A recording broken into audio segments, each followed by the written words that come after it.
ओम शांति। 19 सितंबर 1975। बाबा के अव्यक्त मधुर महावाक्य। मुरली का टाइटल है शक्तियों एवं पांडवों की विशेषताएं। बाबा कहे, आज अमृत वेले सर्व सेवा स्थानों का सैर किया। वह सैर का समाचार सुनाते हैं। क्या देखा? हर एक रूहानी बच्चे रूह को राहत देने के लिए, मिलन मनाने के लिए, रूह रूहान करने के लिए वो अपने दिल की बातें दिलाराम बाप के आगे रखते हुए अपने को डबल लाइट का वरदान दे भी रहे थे और ले भी रहे थे। कोई कोई बच्चे विश्व कल्याणी स्वरूप में स्थित हो बाप द्वारा मिले हुए सर्व शक्तियों का वरदान व महादान अनेक आत्माओं के प्रति दे रहे थे। 3 प्रकार की रिजल्ट देखी। एक थे लेने वाले, दूसरे थे मिलन मनाने वाले और तीसरे थे लेकर देने वाले अर्थात कमाई करने वाले। ऐसे 3 प्रकार के बच्चों को चारों ओर देखा। यह सब देखते हुए इसके बाद गॉडली स्टूडेंट के रूप में देखा। हर एक स्टूडेंट के रूप में गॉडली नॉलेज पढ़ने के लिए उमंग और उत्साह से अपने अपने रूहानी विश्वविद्यालय की ओर आ रहे हैं। नंबरवार पुरुषार्थ अनुसार सब अपनी पढ़ाई में लगे हुए थे। हर एक सेवा केंद्र की रूहानी रौनक अपनी अपनी थी। उसमें भी 3 प्रकार के देखे। एक थे सिर्फ सुनने वाले अर्थात सुन सुनकर हर्षित होने वाले, दूसरे थे सुनकर समाने वाले और तीसरे थे बाप समान नॉलेजफुल बनकर औरों को बनाने वाले। यह सब देखते हुए फिर तीसरी स्टेज देखी। वह थी कर्मयोगी की स्टेज। तीसरी स्टेज में क्या देखा? एक थे कमल पुष्प, दूसरे थे रूहानी गुलाब और तीसरे थे वैरायटी प्रकार के फूल। उन वैरायटी फूलों में भी मेजॉरिटी सूर्यमुखी थे।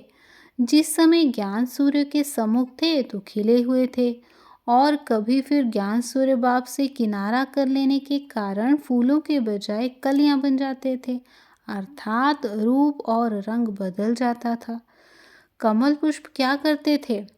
सर्व कार्य करते हुए, सर्व संबंधों के संपर्क में आते हुए न्यारे और साथ साथ बाप के प्यारे थे। वायुमंडल व आसुरी संग अनेक प्रकार की वृत्ति वाली आत्माओं के वाइब्रेशन के बीच कर्म करते हुए भी कर्म और योग दोनों में समान स्थिति में स्थित थे। अनेक प्रकार की हलचल में भी अचल थे। लेकिन ऐसी आत्माएं कितनी थी? 25%। उसमें भी मेजॉरिटी शक्तियाँ थी। पांडव सोच रहे हैं कि क्यों? पांडवों की विशेषता भी सुनाते हैं। थोड़ा समय सिर्फ धैर्य रखो। पांडव पति के हमजिन्स पांडवों की भी महिमा है। कमल पुष्प के आगे रूहानी गुलाब वह कौन थे?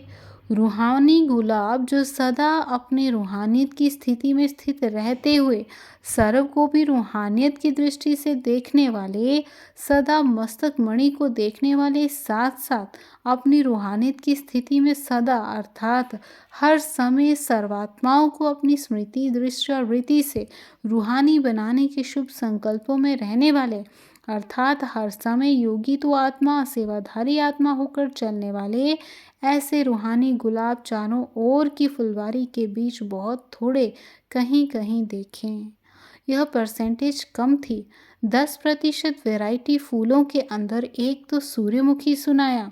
दूसरी क्वालिटी हर मौसम के बड़े सुंदर रंग बिरंगे फूल होते हैं। उन पर मौसम की रंग रूप की रौनक बड़ी अच्छी होती है, बगीचे की शो बढ़ा देते हैं। ऐसे मौसम के रंग बिरंगे फूलों सदृश बहुत देखे। रंग और रूप, यहाँ भी रूप ब्रह्मा कुमारी और ब्रह्मा कुमार का है। रंग ज्ञान का लगा हुआ है तो रंग भी और रूप भी, लेकिन रूहानियत का, रूहानी दृष्टि और वृत्ति की सुगंध ना के बराबर है। अभी अभी मौसम के अनुसार अर्थात थोड़े समय के लिए खिले हुए होंगे और थोड़े समय बाद मुरझाए हुए नजर आएंगे। सदा एक रस नहीं। ऐसे रंग बिरंगे फूल जो मौसम में ही खिलते हैं मेजॉरिटी में थे। वर्तमान समय रूहानी दृष्टि और वृत्ति के अभ्यास की बहुत आवश्यकता है। 75% इस रूहानियत के अभ्यास में कमज़ोर हैं।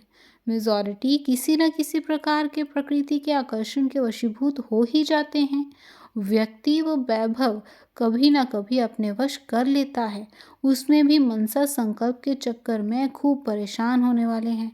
इस परेशानी के कारण स्वयं से दिल शिकस्त भी हो जाते हैं।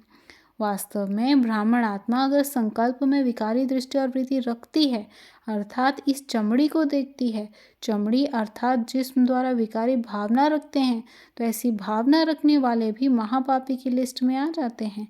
ब्राह्मण जीवन में बड़े से बड़ा पाप व दाग इस विकारी भावना का गिना जाता है। ब्राह्मण अर्थात दिव्य बुद्धि के वरदान वाले, दिव्य नेत्र के वरदान वाले, ऐसे दिव्य बुद्धि और दिव्य नेत्र वाले बुद्धि में संकल्प द्वारा दिव्य नेत्र में एक सेकंड के लिए भी नज़र द्वारा इस चमड़ी को वो जिस्म को टच भी नहीं कर सकते। दिव्य बुद्धि का, दिव्य नेत्र का शुद्ध आहार और व्यवहार शुद्ध संकल्प है। अगर अपने शुद्ध संकल्प रूपी आहार अर्थात भोजन को छोड़ अशुद्ध आहार स्वीकार करते हैं अर्थात संकल्प के वशीभूत हो जाते हैं, तो ऐसे मल्लेच्छ भोजन पाने वाले मल्लेच्छ आत्मा कहलाएंगे अर्थात महापापी आत्मघाती कहलाएंगे। इसलिए इस महापाप के संकल्प से भी स्वयं को सदा बचाने का प्रयत्न करो, नहीं तो इस महापाप का दंड बहुत कड़े रूप में भोगना पड़ेगा।